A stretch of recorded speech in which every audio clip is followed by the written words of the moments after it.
So, in the world of high-stakes global diplomacy, when two major powers are on the brink of all-out war, who do you actually call to calm things down? You're probably thinking Washington, maybe Moscow, or even Beijing. But what if the real answer was New Delhi?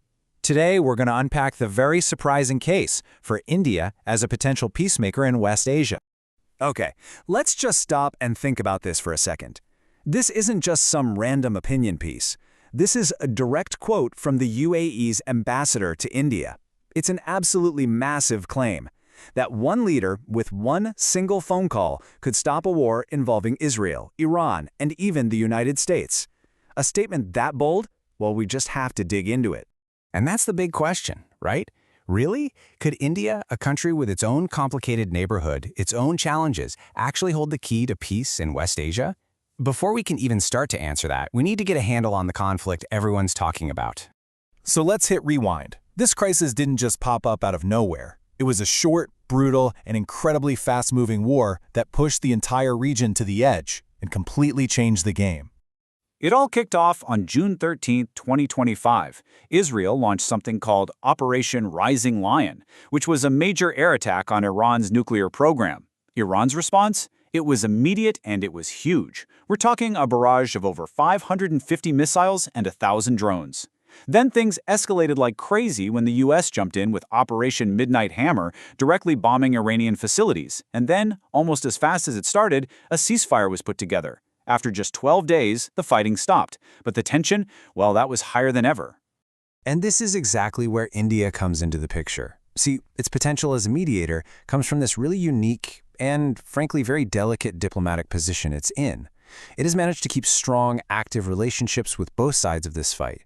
And this right here, this lays out the central challenge for India's foreign policy. On one hand, with Iran, you have these deep historical ties. India operates the super important Chabahar port, it buys Iranian oil, there's a lot going on there. But on the other hand, its relationship with Israel has gotten incredibly close. Israel is a key defense partner, and they're working together on everything from tech and AI to farming. It is, quite literally, a diplomatic tightrope walk.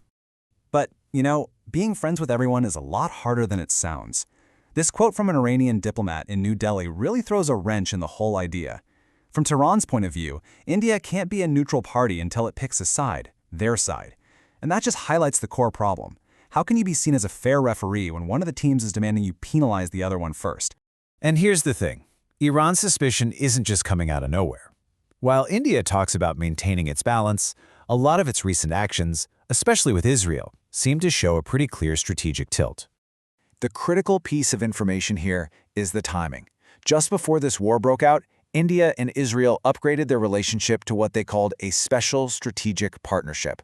And this wasn't just some fancy diplomatic term. No, this meant signing deals for deep cooperation in really sensitive areas. We're talking defense, AI, cybersecurity. It was a very public, very significant statement of alignment. And this quote from the Middle East Eye shows you how that move was seen by people watching from the outside. It basically suggests that India's lean towards Israel wasn't an accident or some big surprise. For those who are paying close attention, it looked like a very deliberate, strategic choice, a calculated move away from its old-school, non-aligned position. So how do we square this circle? You've got the historical ties with Iran, this new special partnership with Israel, and this ambition to be a peacemaker, while the answer seems to lie in a pretty specific idea that's come to define India's modern foreign policy. The concept is called Vishwamitra. It's a Sanskrit term that translates to universal friend. Now, this isn't about being passively neutral, like Switzerland. It's an active, very pragmatic strategy. It's about engaging with everyone, even your rivals, to push forward India's own economic and strategic goals. The whole idea is to position India as a global balancing power, not just a spectator on the sidelines. And look, the potential prizes for pulling this off are huge. If India successfully mediates this conflict, it would be a massive boost to its long-running campaign for a permanent seat on the UN Security Council. It would absolutely cement its status as a major global power, help secure its crucial economic interests in a very volatile region, and really prove it can be that universal friend it wants to be. So, this brings us right to the core problem, doesn't it? The paradox at the very heart of India's ambition.